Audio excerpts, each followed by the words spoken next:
Hey everybody, just wanted to shoot a quick video saying if you live in the upper Midwest, now is a great time to hammer your cool season grasses. So what I did in this area, it's a large fallow area, and I came on Sunday this last week, and I hit it with about 2.5 quarts of Roundup or glyphosate per acre. So I did this in this area last year as well, and I hit it with 2 quarts of gly per acre at about probably around that May 4th, May 5th.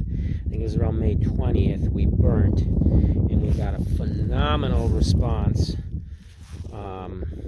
for the broadleaf herbaceous plants. So those forbs, those good plants for fawning cover and brooding cover. And this area was a sea of cool season grasses before I did that. And as you can see now, there's clearly still quite a few cool season grasses left.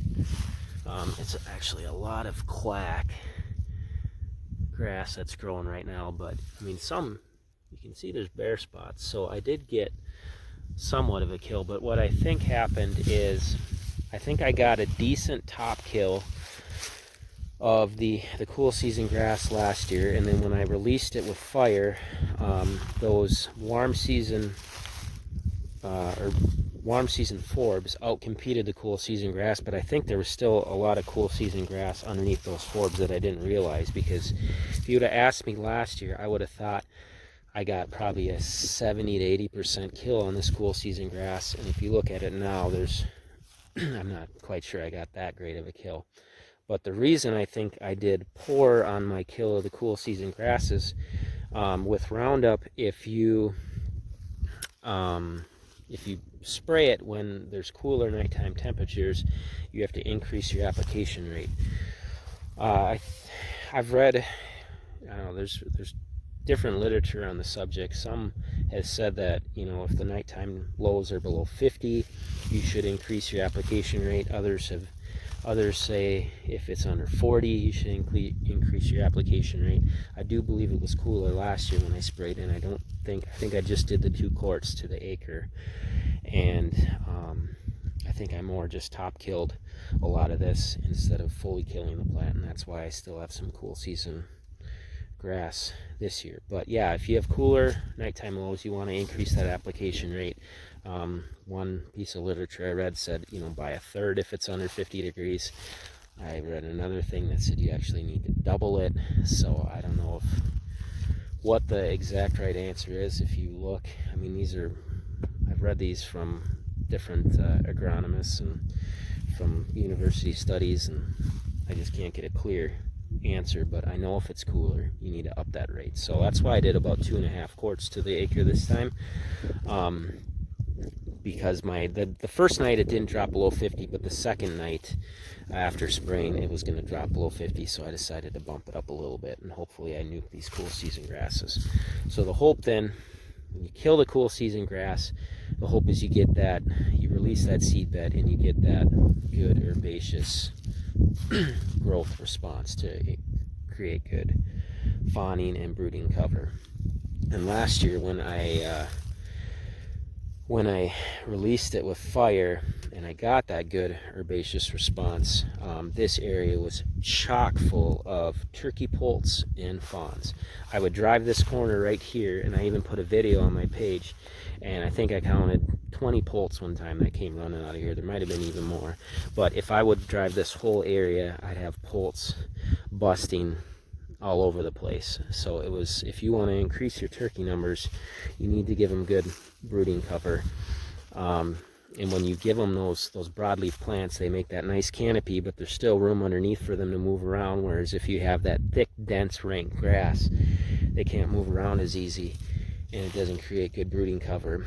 And then it doubles for good fawning cover, because it gives them good security cover to escape in.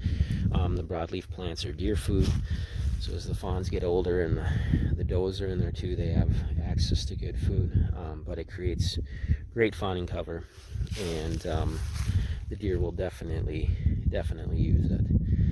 So this is a very, very easy way to manage many acres for wildlife in a short span of time with very, very little cost. I do the Roundup, or I do glyphosate, release with fire, and then just watch the seed bed come. If you do have good cool season forbs like clover, you can use clethodim, which is a grass specific herbicide.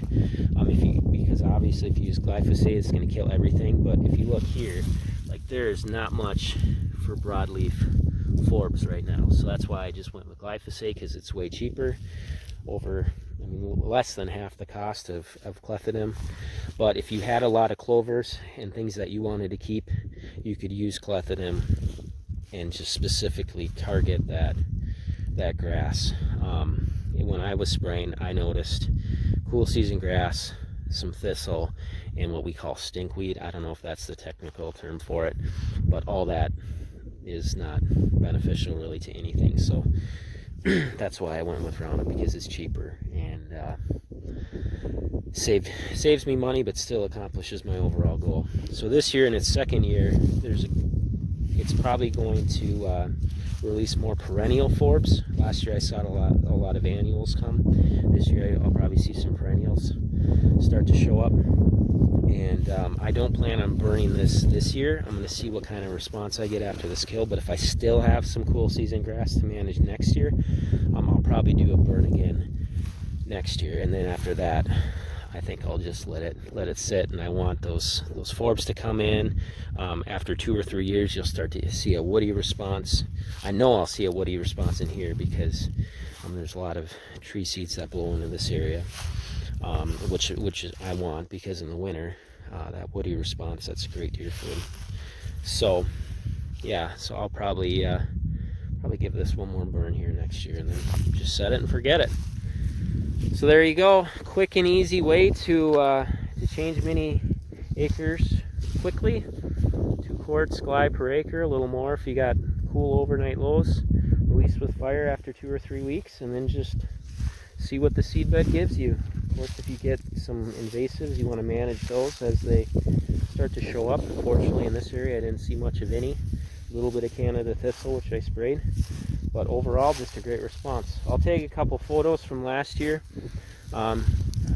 It was amazing. It was amazing what I got here. I know it doesn't look like it now, but I'll take some photos that I had posted on my page last year at the end of the video, just to show what kind of response I got from here. And I also did a video, if you look back on my YouTube channel, of me walking through this area, and you can see the great response I got from the spraying and fire last year as well, if you look back on a video I did last year. All right, you all take care. God bless.